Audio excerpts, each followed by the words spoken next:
Borderlands 2 has been out now for over a decade, and I've had hundreds, if not thousands, of rare drops happen in this game. From the blues to the purples, the legendaries to the pearlescents, and even some ridiculous drops like the Cobra. But we can look online now and see exactly what our chances are to get each of these weapons. And so in this series, I aim to find out, how lucky am I really? So let's go farm a bunch of different weapons so that we can figure it out. So today we're actually going to mix it up a little bit and go for farming a shield. Now we're going to be farming the Fabled Tortoise. This was suggested to me on my last video by user VQ1F, this guy.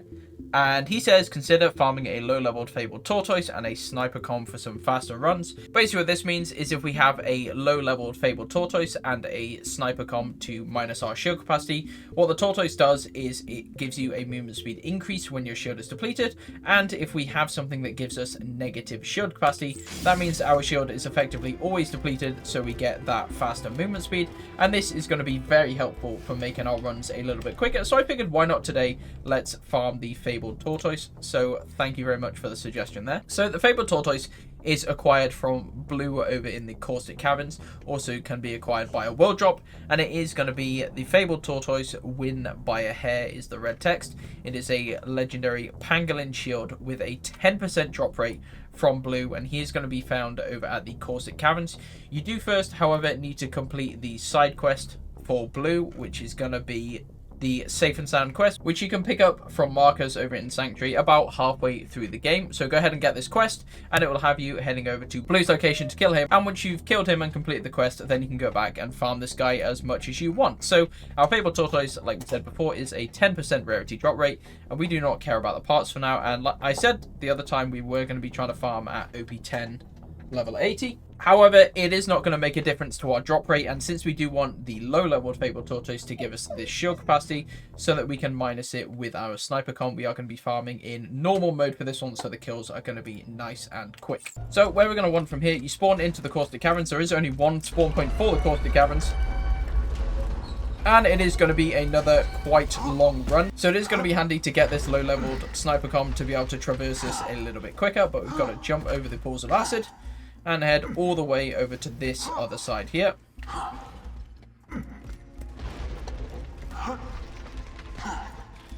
They're going to head all the way across and up into this hole here. Through here. Down the other side of the cliff. And before that, I will stick our run counter up. And we are, of course, going to be on run number 1 here. You're going to head out here, and you can see Blue there in the ground. As soon as you get close to him, he's going to pop out.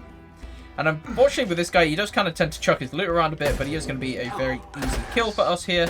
1, 2, 3. And if we stand back, we should see him chuck his loot up in the air and hopefully be able to see what he drops.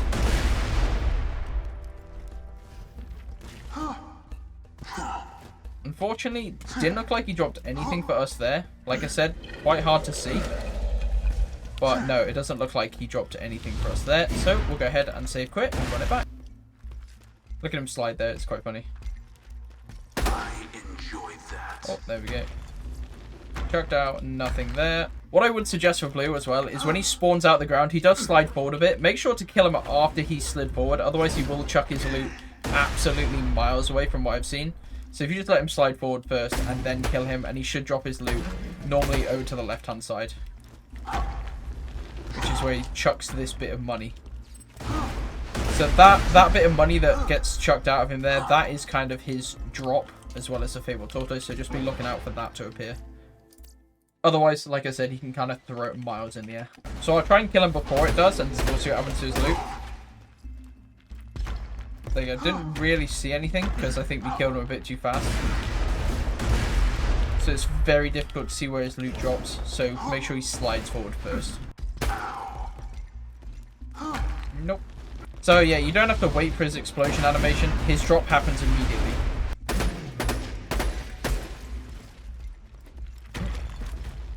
Oh, can we get a bubble jump? Oh! Come on, make it, make it, make it! Oh, so close. If you make it onto the railway, you actually get a badass rank. Nope. Oh, you got this one?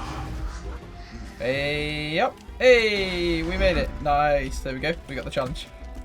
Oh, that's right. I vanish. Oh. Nope. Always saw the health drop.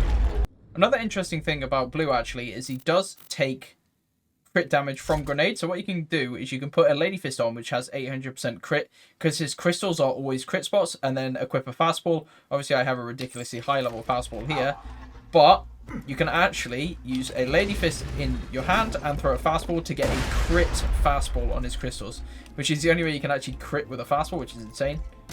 So, yeah, you can actually one-shot him with that, which is pretty funny. So yeah, if you want easy blue kills, just go ahead and do that, because that will work. Like, even on OP10, that will absolutely cook him. Well, it's run 11. We are officially unlucky.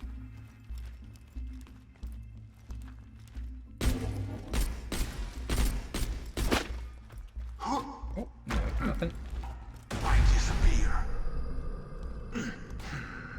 Oh, hey, we got it. Nice. We got it on the MLG shot. There it is. Fabled Tortoise. Lovely. So yeah, we equip the Fabled Tortoise with a Tranquil Shield, and that allows us to move a lot faster, because obviously if we do not have this Sniper Com on and we just have the Fabled Tortoise naturally, we run super slow. It is kind of ridiculous. And then when it's depleted, it runs fast. So yeah, that was a very good suggestion, which will hopefully help us speed up all of our future runs, which is very nice and cool. Oh, so slow with it out.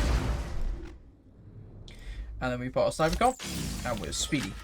Oh, and also, a little bonus for the end of the video here. I am going to show you there is a Dark Souls Easter egg on this island just past Blue, unless you have never seen this for whatever reason over in 2015 now, but I'm going to go ahead and show you because I think it's one of the coolest Easter eggs in Borderlands 2. So you head over to this island here, and you should see a pretty familiar face if you've ever played Dark Souls. And that is going to be our good old buddy here. He's called Solitaire, but Solaire is here.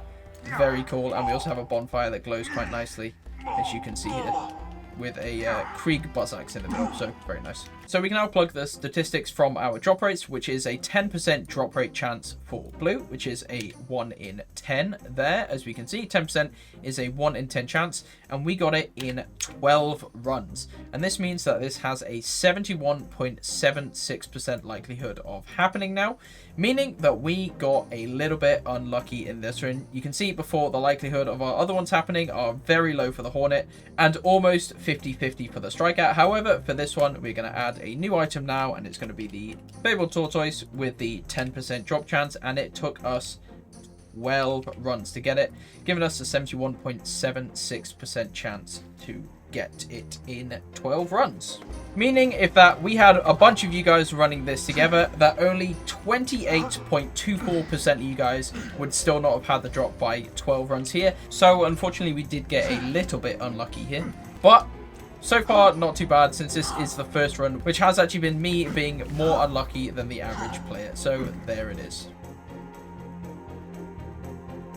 And that is going to about do it from me today, guys. God, the Caustic Caverns is probably my favorite place in Borderlands 2. Let me know what your favorite place is in Borderlands 2. I just think this place is amazing. 2 amazing Easter eggs, some really nice farms for some super useful items, and just one interesting area. Anyway, thanks for watching, guys. Take care, and I shall see you next time. Bye-bye.